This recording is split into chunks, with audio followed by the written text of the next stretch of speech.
All right, golfers, my quick tip today is what I'm going to call chipping discovery.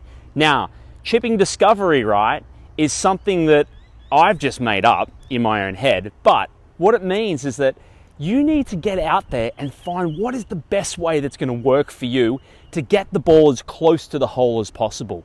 I've seen so many videos and I've heard from so many different people lately about chipping like Jason Day, about chipping like Phil Mickelson, about chipping like all these different golf pros. Why don't you guys just chip like you, right?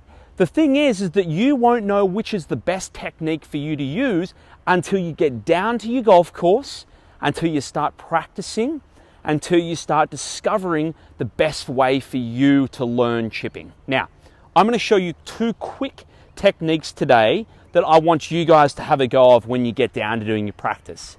So the first one that we're going to show you, or the first one I'm going to show you, is going to be a little bit more of the Jason Day, like no hinge, right? So a lot of body movement, no hinge to here and follow through to here. Kind of same length back, same length through. Now, it's very important that when we're hitting this style of chip, right, that we make sure that we keep our wrists nice and still. If we bend our wrists or we have too much hinge and we have too much body movement, we're generally either going to hit our chips a little bit heavy or a little bit thin if we try and lift the ball up. So very important is that we're trying to almost just bounce that club down to where the ball is. All right, so we're going to try the first one. So this is no hinge. Taking the club away, bounce the club, not too bad. Comes out with a little bit less spin, almost like a dead spin style of shot.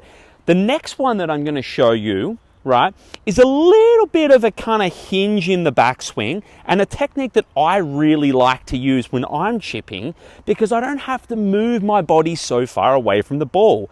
What I see a lot of is when people are moving their body too much, right, that's when they start to have problems with contact. So what we're going to do is we're going to set up to our holdest here.